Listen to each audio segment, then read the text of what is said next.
Me encuentro con la señora Rosemary González. Rosemary, por favor, dinos una breve introducción de dónde trabajaste, en cuánto tiempo y en qué año.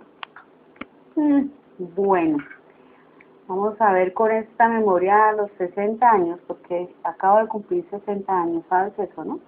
Sí. Bueno, una vez finalizado mi bachillerato comercial, se me presentó una oportunidad de trabajar en el Ingenio Central Castilla, después de una breve práctica en la vida laboral en el IDEMA. Trabajé en Central Castilla durante 7 años, desde 1971.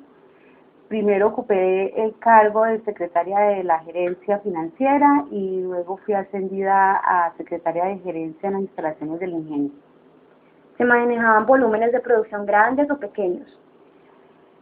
Pues como es bien conocido, el Ingenio Central Castilla en esa época era el tercer productor de azúcar después del Ingenio Manolita y Río Paila, cuyas producciones eran aproximadamente de 400 a 500 toneladas por año.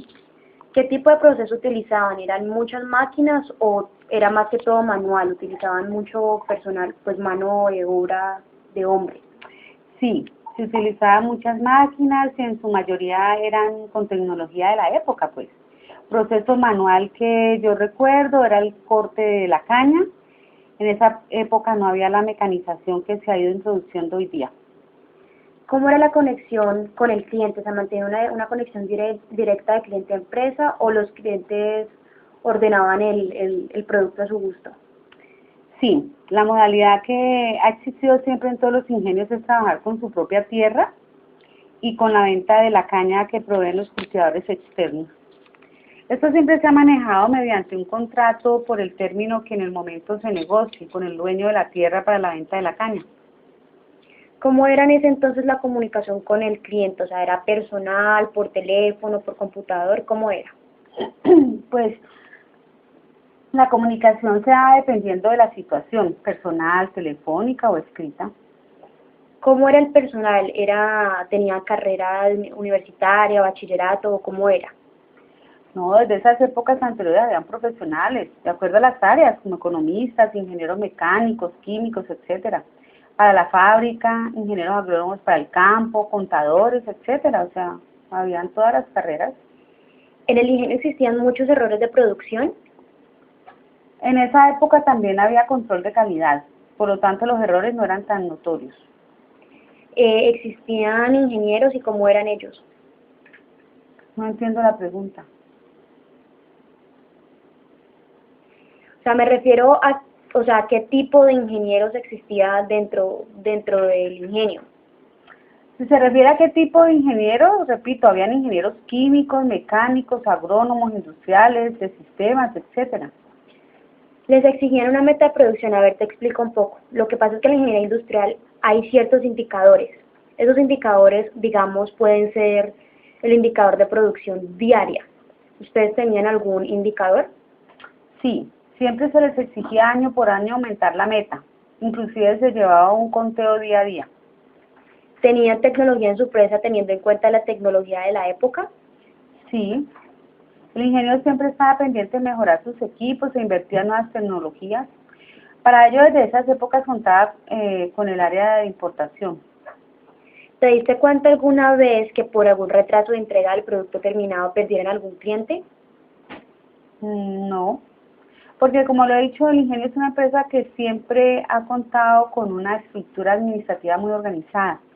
No comercializaba directamente su producto, sino a través de azúcar y mieles, tanto doméstico como exterior. Hoy tienen un manejo diferente.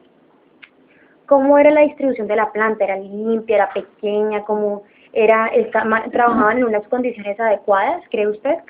Siempre existe una organización muy meticulosa, que va desde el orden, la limpieza, señalización, seguridad, espacio adecuado para cada cosa, ya que cuenta con terreno bastante extenso. Le han hecho remodelaciones de acuerdo al crecimiento de la empresa. ¿En esa época se manejaban computadores? Existía el departamento de informática, pero eran unas máquinas muy grandes que solo eran manejadas por un determinado personal experto en el tema. No existían los computadores personales, se utilizaban máquinas de escribir eléctricas.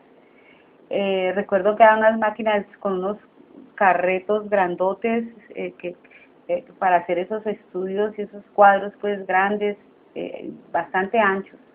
También existía el telex para las comunicaciones, que era una máquina que enviaba el mensaje por una cinta. Era el correo electrónico de la época. Después vino el telefax, pero este ya es como de mediados de los 80 en adelante. Y por último, ¿quién manejaba las situaciones de dificultad en la planta?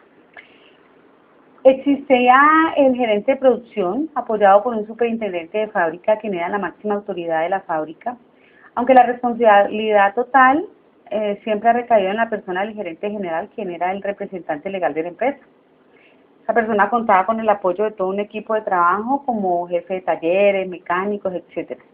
Muchísimas gracias, Rosemary. No, con mucho gusto, espero pues que hayas cumplido con tu tarea. Sí, gracias.